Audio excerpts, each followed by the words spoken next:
In today's video, we're going to look at Riobel or House of Roll shower and bath trim kits. So this is one it's my ongoing project at home right now. So if you order this and it's not in stock at the store, they'll assemble it at the shop near Montreal and ship it out. So right here, we've got a ode in brushed nickel, and we'll take a look at the part number for that. So the 3230 is pretty common, or 323 rather. The OD is for the ode, and then BN is for brushed nickel.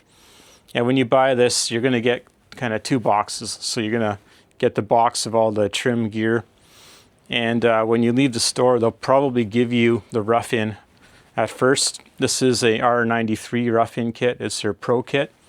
You can also get an R23 kit. And we'll take a look at the rest of the things here. So when you get it, you're going to download this first page here. So you're trying to figure out how to install the rough-in before everything else shows up. And I'm going to do a third and final video on the layout and how I got it installed at my place. But you're going to get this, which is like 6 pages, and it's got like the basic cut sheets for each of the components. But you'll need to download all the separate instructions for all the components if you want to have them in advance, because what's in this data pack here is not really adequate. So Riobel could do a better job with that, because you end up having to get all these documents here plus your rough-in, which varies. So the trim kit can work with several different rough-ins. But anyway, to go through it, so we'll look at the drop ear first. So this is the drop ear that comes out of the wall for the hand shower. And it's pretty convenient, so you can get a brass nipple to go onto a drop ear side of the wall. This component is plastic, and you can pull the cap off and screw it onto here. So they do want you, like after you tighten this onto the wall, to seal around it so that it's sealed against your tub that you may have, or if you've got some kind of backer board or whatever, you need to seal that up, because someone could spray up in here with a hose and get water inside the wall. So that needs to be sealed up. So that's the 775, and then the BN is for brushed nickel. Then the valve trim kit comes with numerous components. Not entirely sure what that part is yet, haven't really looked at it. Actually, I guess it's the retainer to hold this on here. So when you do put this in, you take out the plug and you put in the valve, which is right here. And this valve goes on a 23, a 93, or a 46. It'll fit those 3 rough-ins. It's got the hot and the cold. It's got some gaskets. This has a lifetime warranty, so stick this inside of the bathroom somewhere so that people can figure out what that is and get it replaced when it fails, because it probably will at some point. But yeah, so you pull out the sealing plug, then you hand tighten this piece that's part of the rough-in. You match mark it, and then you crank it a quarter turn to set that. That's your kind of your torque. And on this piece here, there's 2 components. So this inner sealing ring has a rubber gasket, and depending on the lip size here, you have to remove that gasket so it comes in the correct spacing for the 1/8 inch on this one. So you'll set it up, or for a 1/4 inch rather. It comes set up in the right spot, so you'll have that. You've got some breakaway screws here. You can set them at the right height or length, whatever you want to call it. Then you put the 2 components on. So you're going to have like a pressure control and a valve diverter control, and then the temperature control. So you get all those on. Yeah, so I guess we're a little bit ahead of ourselves. They do want you to flush the system for 20 seconds before you button it all up. So you can do that after you pull the plug out and you've got the drain set up. You should also leak test your drain in your shower. You should fill it up to the top and leave it for 24 hours and see if it drips. That way you deal with it before you leave the job. So that's sort of that. The shower head is pretty heavy duty. You will want to have it up high enough that people cannot see the top of it. And being that it's like a rain type shower head, I'm going to be setting it about 2 inches below the top of glass. So that's going to be around 83 inches for my case, I believe. Yeah, from the pan edge. And then the glass is like 78 inches.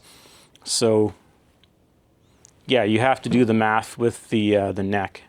So like the drop edge is going to be around 83, and then you got to do the math to have this kind of land at the right height below the glass so the water's not coming out and it's up high enough that people aren't seeing the top. This is a nice heavy component. This is stainless, I believe. If not, it's not. It's going to be some kind of finished metal, like a plated metal. This is plated plastic. There's a few plated plastic parts here. I'm not a fan of these being plated plastic, but some parts it's appropriate. So for the drop ear or the neck, there's a O-ring to slide this on to hold it into place.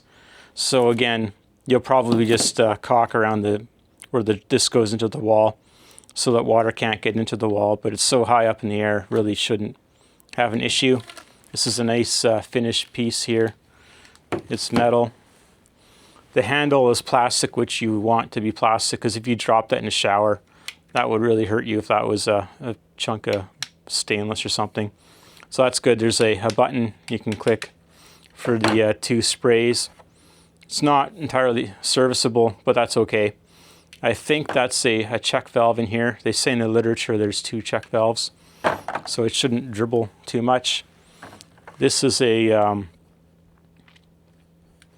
holder for the handle, the shower hand. It's not reversible. You can't turn it around and take it apart, from what I can tell. It's sort of, unless there's a trick to it. I think it needs to sit like this on the bar. So just keep that in mind. This is the hose. If you look at it carefully, it's got a check valve inside of it as well. So this is the source. There's a mark that says where the flow is coming from. And it is 60 inches long, which is the width of a tub. So when you have that off the drop ear, and then you consider this, it will reach from the one wall in the tub to the far wall. And that'll work if you have like a shower with a bench in it or something. Somebody could be on the opposite end of the shower and still be able to bathe with that. So that's good. It's got a pipe. This is quite light. It is by no means a grab bar. And these are the, again, plastic components that hold this. So you just push the bar in on each end. And there's some removable caps again, so you can screw that into anything really. If someone grabs onto that because they're slipping, they're going to rip it off the wall. And you really should have some kind of a grab bar in your shower. So when you're out shopping for this kind of stuff, yeah, you should pick one up. So I think that's pretty much covers everything that's in here. It's kind of costly.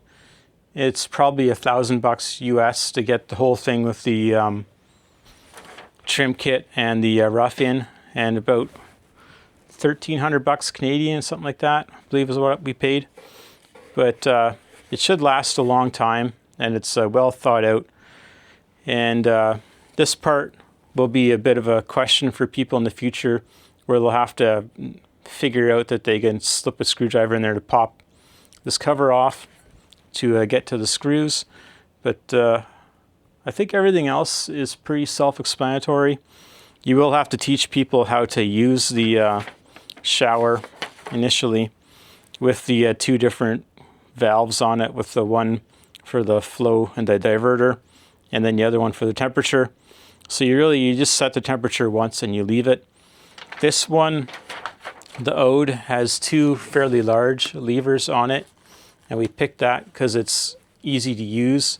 Some of them have like fairly small little knobs for the temperature, and it just doesn't seem very convenient. So we decided to go this route instead. So hopefully you find this useful and helps you when you're doing your installation. And like I said, I'll have a third video where I have the rough-in positions marked out for a shower, because I spent about a day trying to get the shower wall set up and organized where this all makes sense. So once again, thank you for watching.